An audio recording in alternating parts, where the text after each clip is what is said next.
नमस्कार, स्वागत है आप सभी का एनएफ न्यूज पर। मैं हूं आपके साथ रोहित।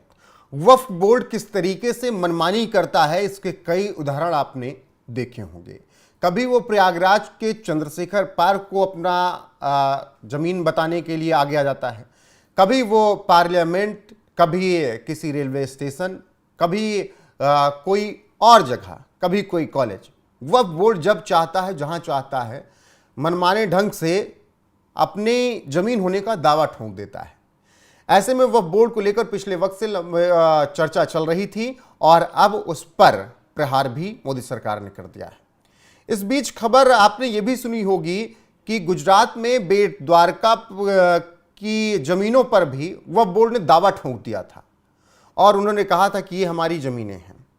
अब इसकी बात उठी सदन में और अनुराग ठाकुर ने बेट द्वारका पर नजर गड़ाने वालों की बखिया उधेड़ कर रख दी। पहले अनुराग ठाकुर ने क्या कुछ कहा वो सुनिए, उसके बाद आपको पूरी खबर बताते हैं। सर, बेट द्वारका के 2 द्वीपों पर दावा ठोक दिया है। क्या भगवान कृष्ण से पहले इस्लाम धर्म आ गया था? क्या भगवान कृष्ण से पहले इस्लाम धर्म आ गया था?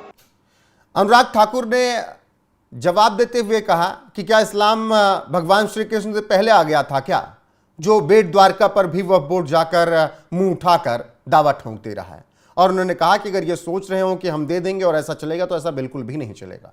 अनुराग ठाकुर काफी नाराज नजर आए और वक्फ बोर्ड की मनमानी किस तरीके से चलती है उसका उदाहरण उन्होंने पेश किया। सदन में बताया किस तरीके से वक्फ बोर्ड गैर कानूनी काम करता है। बेट द्वारका पर कभी दावा ठोक देता है तो कभी महाकुंभ में कह देता है कि वो जमीन हमारी है जहां पर आयोजन हो रहा है।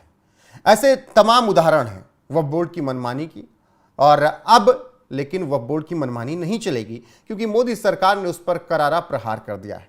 अब अगर आप किसी जमीन पर दावा ठोक रहे हैं तो फिर आपको पहले कागज दिखाना होगा। यही वजह है कि वक्फ संशोधन विधेयक पर लोकसभा में चर्चा के दौरान बीजेपी सांसद अनुराग ठाकुर ने कांग्रेस पर जमकर भड़ास निकाली और उन्होंने कहा कि वक्फ में संशोधन करने का समय आ गया, इसीलिए हमने इसमें संशोधन किया, क्योंकि यह अत्याचार और भ्रष्टाचार का अड्डा बन गया था। इसे खत्म करने और इसमें संशोधन करने का समय आया तो हमने देर नहीं की और तुरंत इसको संशोधन इसमें कर दिया है। भारत को वक्फ के डर से मुक्ति चाहिए, क्योंकि कांग्रेस के शासन में बने वक्फ कानून का मतलब था खाता ना बही, जो वक्फ कहे वही सही।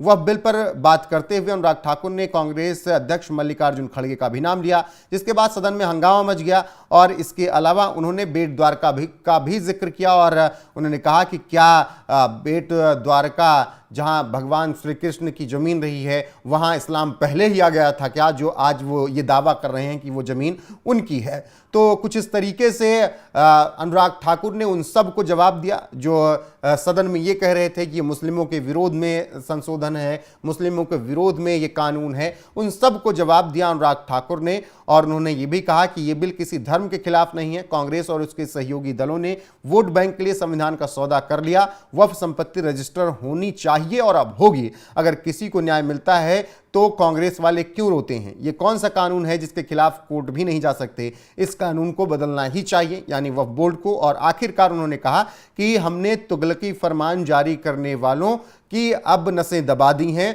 और संशोधन हो चुका है। इसमें उन्होंने कहा कि ऐसे नियम क्यों हैं कि दान कोई भी दे सकता है लेकिन इसकी देखभाल सिर्फ मुसलमान ही करेगा, मंदिर में तो ऐसा नहीं है। ये तमाम बातें अनुराग ठाकुर ने सदन में कही हैं और उन्होंने खड़गे पर भी बयान दिया और उन्होंने कहा कि वक्फ की संपत्तियां उन्होंने कर्नाटक में लूट रखी है।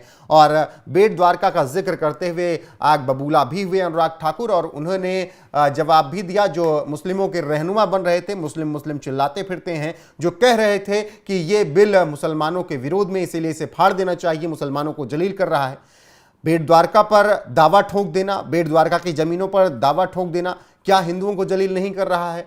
क्या किसी हिंदू स्थान को कॉलेज पर दावा ठोक देना उन्हें जलील नहीं कर रहा है? अनुराग ठाकुर ने ये सब बातें सदन में कही तो विपक्ष खामोश होकर बैठ गया। फिलहाल जिस तरीके से अनुराग ठाकुर ने सदन में कहा कि क्या भगवान श्री कृष्ण की भूमि बेट द्वारका पर जिस तरीके से वक्फ बोर्ड ने दावा ठोका, क्या इस्लाम उनसे पहले आ गया था?